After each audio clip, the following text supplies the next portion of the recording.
हरे कृष्णा। आप सभी को वट सावित्री व्रत की हार्दिक शुभकामनाएं।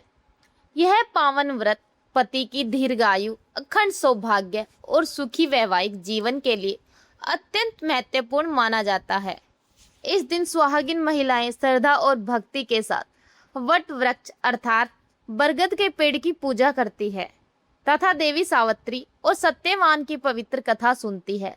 देवी सावित्री ने अपने अटल पतिव्रत धर्म, दृढ़ निश्चय और बुद्धिमत्ता से यमराज से अपने पति सत्यवान के प्राण वापस प्राप्त किए थे।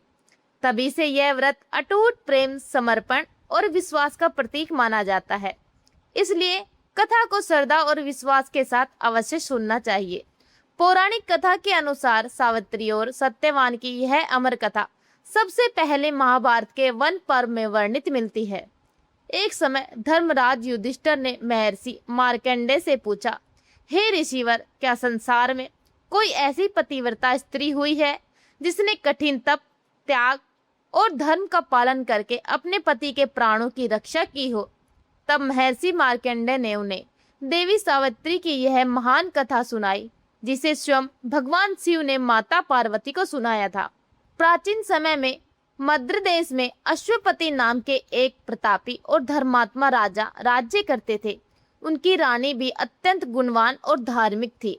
राज्य में सुख संपत्ति की कोई कमी नहीं थी, किंतु उन्हें संतान सुख प्राप्त नहीं था। संतान प्राप्ति की इच्छा से राजा अश्वपति और उनकी पत्नी ने अनेक वर्षों तक देवी सावित्री का विधि पूर्वक व्रत, तप और पूजन किया। उनकी कठोर भक्ति से प्रसन्न होकर देवी ने उन्हें एक तेजस्विनी कन्या प्राप्त होने का वरदान दे दिया। कुछ समय बाद राजा के घर में एक सुंदर और सर्वगुण संपन्न कन्या ने जन्म लिया। देवी के आशीर्वाद से उत्पन्न होने के कारण उनका नाम सावित्री रखा गया। सावित्री बचपन से ही अत्यंत बुद्धिमान, तेजस्वी, विनम्र और धर्मपरायण थी। धीरे धीरे वह युवावस्था को प्राप्त हुई। तब राजा अश्वपति ने अपनी पुत्री से कहा, वह अपने योग्य वर का स्वयं चयन करे। पिता की आज्ञा पाकर सावित्री अपने मंत्रियों के साथ विभिन्न राज्यों और आश्रमों में गई। अनेक राजकुमारों और वीर युवकों को देखने के बाद उसने वन में रहने वाले सत्यवान को अपने पति के रूप में चुना। सत्यवान वनवासी जीवन जी रहे थे। वे राजा धूमतसेन के पुत्र थे, जिनका राज्य जिससे छिन गया था, जो अपने परिवार सहित वन में रहने को विवश थे। जब सावित्री वापस महल लौटी, उसी समय देव ऋषि नारद वहां पधारे। राजा अश्वपति ने प्रसन्न होकर उन्हें बताया कि सावित्री ने सत्यवान को अपने पति के रूप में चुना है। यह सुनकर नारद जी ने सत्यवान के गुणों की बहुत प्रशंसा की। उन्होंने कहा कि सत्यवान अत्यंत सत्यवादी, धर्मात्मा, वीर और तेजस्वी है, किंतु उन्होंने एक दुखद बात भी बताई कि सत्यवान अल्पायु है और विवाह के 1 वर्ष बाद उनकी मृत्यु निश्चित है। नारद जी की यह बात सुनकर राजा अश्वपति अत्यंत चिंतित और दुखी हो गए। उन्होंने अपनी पुत्री सावित्री को समझाया कि वह किसी अन्य योग्य वर का चयन कर ले, किंतु सावित्री ने दृढ़ स्वर में कहा, पिताजी, आर्य कन्या जीवन में केवल एक बार पति का वर्ण करती है। मैंने सत्यवान को मन, वचन और कर्म से अपना पति स्वीकार कर लिया है। अब मैं किसी अन्य को अपने हृदय में स्थान नहीं दे सकती। सावित्री की अटल निष्ठा देखकर सभी मौन हो गए। अंततः राजा अश्वपति ने सत्यवान और सावित्री का विवाह करवा दिया। विवाह के बाद सावित्री अपने पति, सास ससुर के साथ वन में रहने लगी। वह अत्यंत सेवा भाव से अपने परिवार की देखभाल करती थी। उधर सावित्री को नारद जी द्वारा बताए गए उस निश्चित दिन का स्मरण था जब सत्यवान की मृत्यु होने वाली थी। जैसे जैसे वह दिन निकट आने लगा, सावित्री ने कठोर व्रत और उपवास आरंभ कर दिया। उसने 3 दिनों तक अन्न और जल का त्याग करके भगवान से अपने पति की रक्षा की प्रार्थना की। अंततः वह दिन भी आ पहुंचा। उस दिन सत्यवान लकड़ी काटने के लिए वन जाने लगे। सावित्री ने भी उनके साथ जाने की अनुमति मांगी। सास ससुर की आज्ञा लेकर वह सत्यवान के साथ वन की ओर चल पड़ी। वन में पहुंचकर सत्यवान लकड़ियां काटने लगे। कुछ देर बाद अचानक उनके सिर में भयंकर पीड़ा होने लगी। वे अत्यंत व्याकुल होकर नीचे उतर गए। सावित्री ने उन्हें वट वृक्ष के नीचे बैठाया और उसका सिर अपनी गोद में रख लिया। तभी सत्यवान की आंखें बंद होने लगी। सावित्री समझ गई कि मृत्यु का समय निकट आ चुका है, किंतु उसने धैर्य और साहस नहीं छोड़ा। उसी समय यमराज वहां प्रकट हुए और सत्यवान के प्राण अपने पास में बांधकर दक्षिण दिशा की ओर चल पड़े। सावित्री भी उनके पीछे पीछे चलने लगे। यमराज ने पीछे मुड़कर कहा, देवी तुम लौट जाओ, यह संसार का अटल नियम है।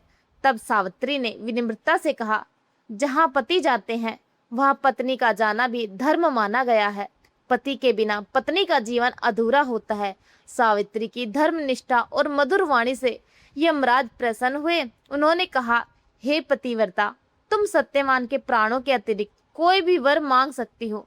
सावित्री ने सबसे पहले अपने अंधे सास ससुर की नेत्र की ज्योति और दीर्घायु मांगी। धर्मराज ने तथास्तु कहकर वरदान दे दिया और आगे बढ़ गए, किंतु सावित्री अब भी उनके पीछे चलती रही। कुछ दूर जाने पर यमराज ने फिर उसे लौट जाने को कहा।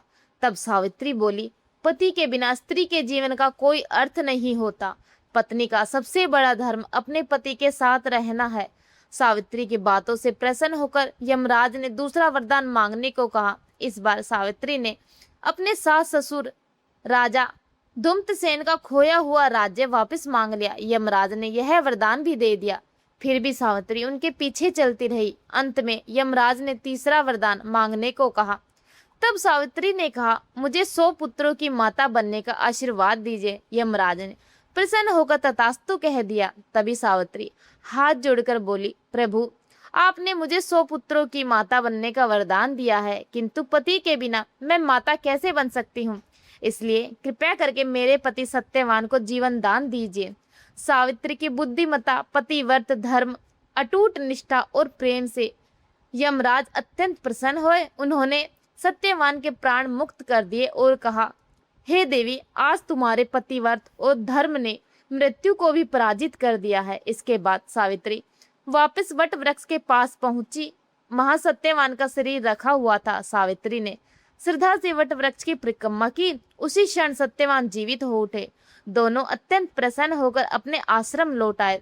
जब वे अपने सास ससुर के पास पहुंचे, तब तक उनके ससुर की नेत्र ज्योति लौट चुकी थी और शीघ्र ही उन्हें अपना खोया हुआ राज्य भी वापस मिल गया। आगे चलकर सावित्री 100 पुत्रों की माता बनी और चारों दिशाओं में उनके पतिव्रत धर्म की महिमा गूंज उठी। तभी से वट सावित्री व्रत रखने की परंपरा आरंभ हुई। यह व्रत आज भी सुहागिनें स्त्रियां अपने पति की लंबी उम्र, सुख समृद्धि और अखंड सौभाग्य की कामना से श्रद्धा और विश्वास के साथ रखती है। वट सावित्री माता की जय हो। प्रिय भक्तों, यह थी आज की वट सावित्री व्रत की कथा। अगर आपको यह कथा पसंद आई हो तो वीडियो को लाइक और चैनल को सब्सक्राइब अवश्य करें। राधे राधे।